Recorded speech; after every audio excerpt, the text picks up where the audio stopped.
Look at this monitor. That red flash? That is a midnight invasion. Through the infrared lens, they look like a shadow army, humped backs and long snouts, tearing through our family heritage. When my grandfather arrived here in 1947, he had nothing but an old tractor and a fierce belief that if you treat the dirt right, it will never let you go hungry. But when you watch an entire season of hard work wiped out in a single night by a sounder of feral hogs, it feels like someone is erasing your family history with a bulldozer. Over 9 million of these smart, destructive beasts are sweeping across 39 states, leaving a $1.5 billion scar on American agriculture every year. This isn't just wildlife, it is an ecological war. If you want to see how we are using high-tech to fight back and save our land, hit that subscribe button now. Because if we don't act tonight, we are just training our enemy to get smarter. To defeat an enemy like this, you have to realize you are not just dealing with dumb animals. Feral hogs, or sus scrofa as the scientists call them, possess an incredible, terrifying intelligence. Take a look at this big boar on the monitor. He is covered in thick Texas mud, his razor-sharp tusks glistening in the moonlight, and he is working the air. Their sense of smell is phenomenal, easily outclassing the finest bloodhounds. They can catch a scent from miles away or pinpoint a single kernel of corn buried deep beneath the dirt. But if you talk to anyone who has fought them on the ground, they will tell you their most dangerous weapon isn't their tough snout or their tusks. It is their uncanny ability to learn from human mistakes. Where are you watching this video from? Please tell us your country or city in the comments, and let's explore together. 10 years ago, when the scouts of these invaders first showed up on our property, we thought the fix was going to be simple. We did what any self-respecting Texan would do.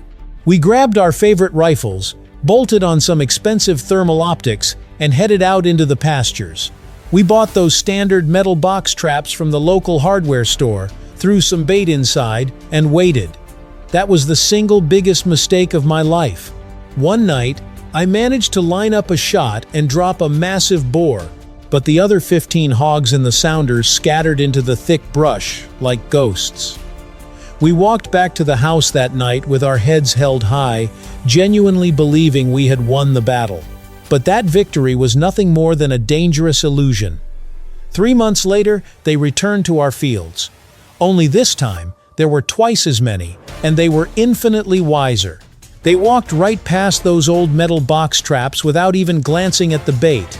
They had connected the dots. They figured out that the low rumble of an ATV engine meant danger, and they realized that a sudden flash of infrared light was the herald of death. By going out there and casually shooting 1 or 2 out of a group, we inadvertently ran an accidental boot camp for the survivors. We transformed them into hyper-vigilant, tactical adversaries. The science behind their survival is fascinating. In the world of feral hogs, power belongs to a strict matriarchy. A herd, which is officially known as a sounder, is strictly led by the oldest, most experienced sows. These old mothers are the keepers of the collective memory. They have survived our traps, they have dodged our bullets, and they pass every single bit of that hard-earned survival knowledge down to their young. The social bond within a sounder is incredibly tight. They protect their own fiercely, traveling and feeding as a single unit to ensure nothing catches them off guard. If you fail to capture the entire sounder at the exact same moment, the consequences are disastrous.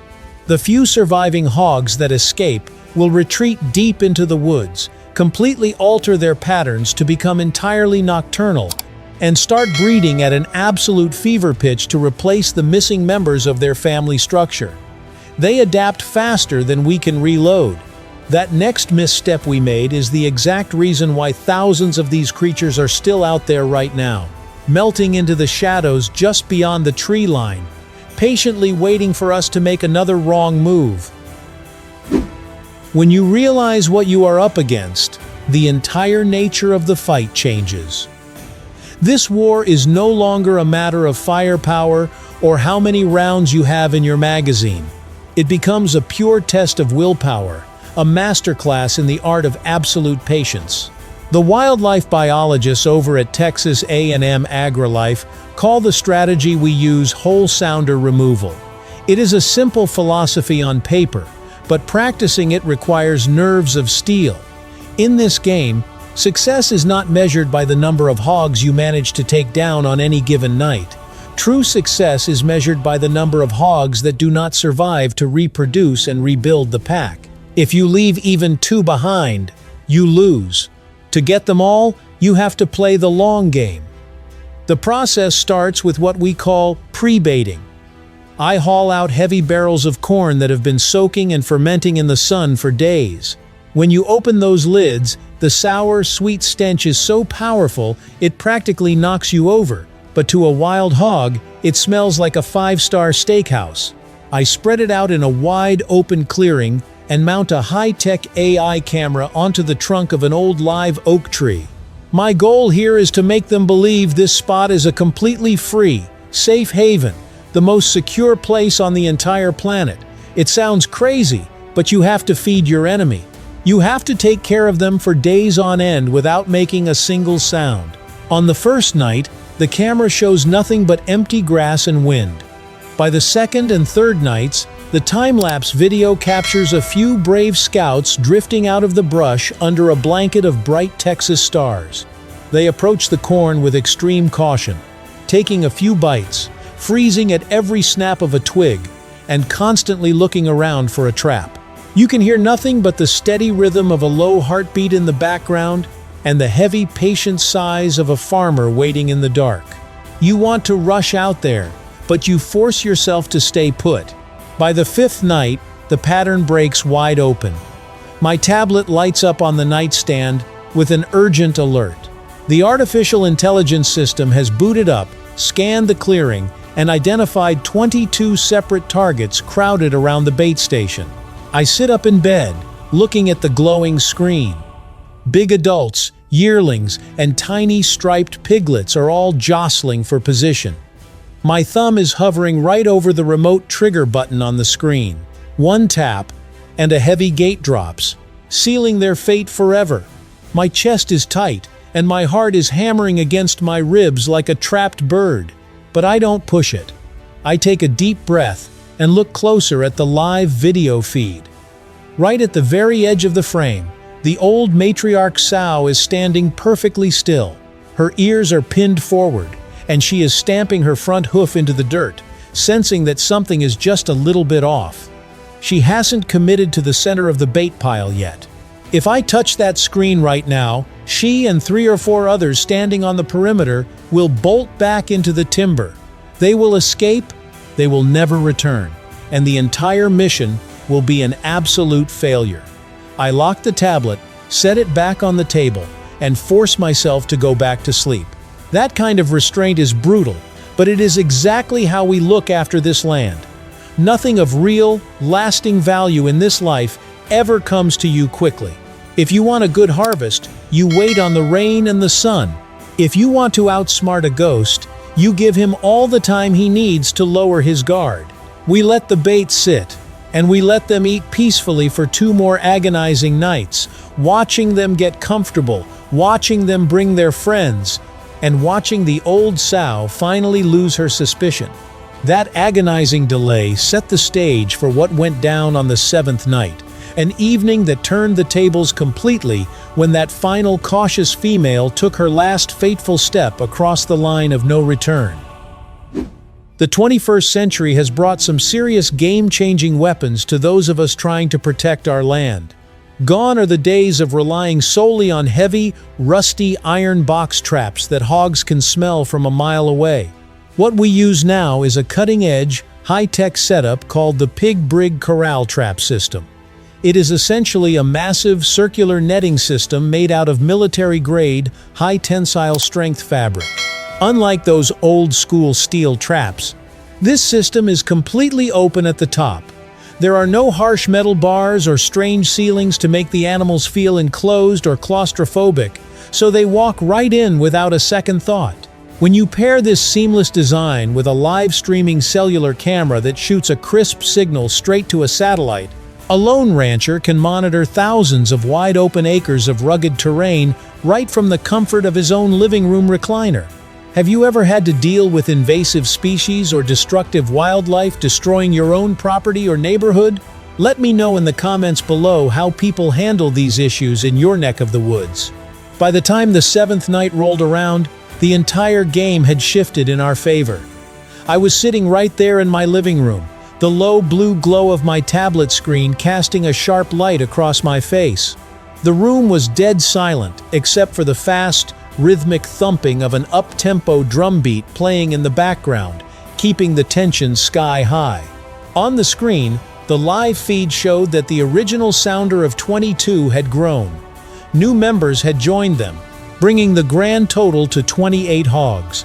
They were completely relaxed, eating that fermented corn like there was no tomorrow, right in the dead center of that circular net. They had absolutely no clue that they were standing inside a trap. My eyes were glued to that screen. Every single one of them was inside the perimeter. The wise old matriarch sow, who had given me so much trouble, was busy eating.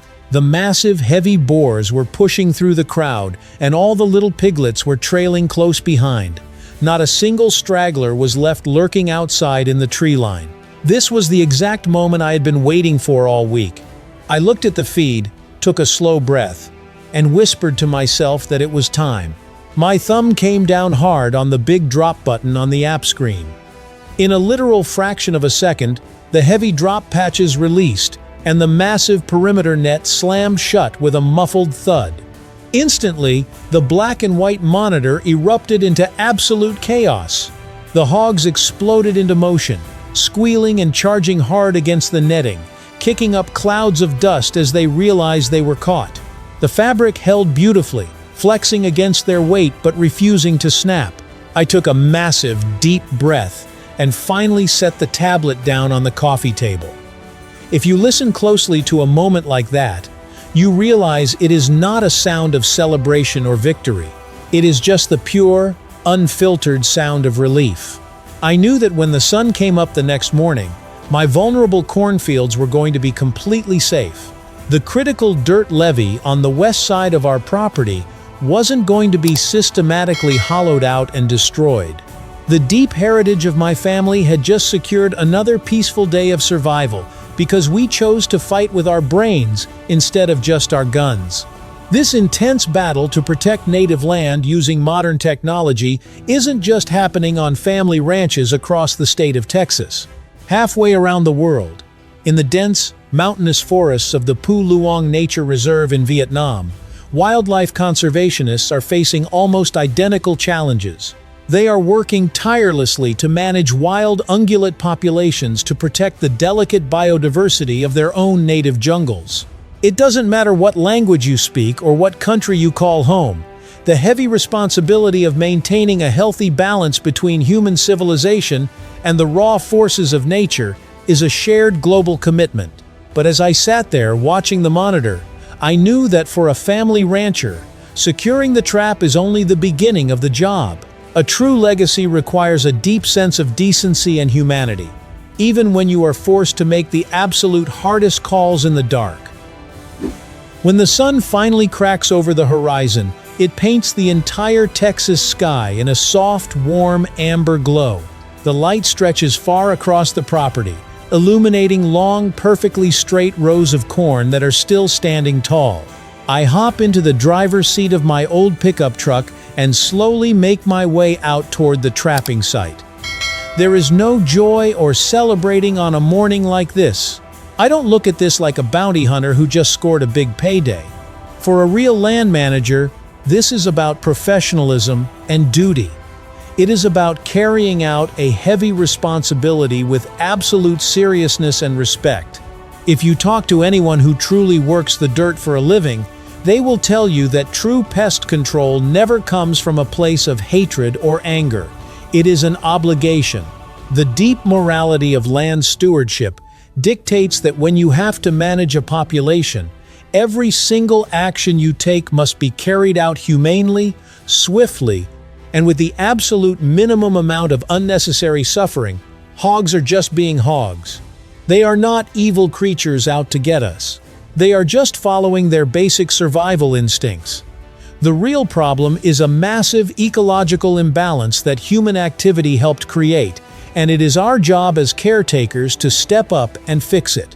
I don't harbor an ounce of hatred toward these animals. In fact, if you spend enough time watching them, you realize they are absolutely incredible, deeply intelligent creatures. They adapt, they protect their families, and they solve problems. But at the end of the day, I love this land more. I have to. If I just step back and let them roam completely unchecked, they will systematically destroy the entire native ecosystem out here. They will tear up the wetlands, ruin the freshwater springs, and wipe out every single ground-nesting bird species in the county. But a single rancher working alone cannot stop an invasion of this scale. A lone property owner is just a drop in the bucket against millions of hogs. True success requires deep community connection. Later that morning, I drive down to the property line to meet up with my neighbors. We lean against the tailgate of a truck, open up our phones, and look over the maps together, sharing the real-time data from our AI cameras. We pass along everything we learn. If a sounder is moving past my western fence line and heading toward Bob's property, he needs to know about it immediately so he can set up his bait. You simply cannot protect your own patch of dirt if your neighbor is constantly being overrun. When you reach my age, you finally realize that a tight-knit community is the greatest asset you will ever possess. After wrapping up our meeting, I take a slow walk along the very edge of the timberline to inspect the damage from the night before. The ground near the trap is heavily trampled, but just a few feet away, the main crop line is completely untouched. As I am walking past a massive stalk of corn right near the boundary, something catches my eye. I stop in my tracks, kneel down into the soft dirt, and gently brush aside a few fallen leaves. Right there, tucked perfectly into the base of the plant, is a tiny, delicate bird nest.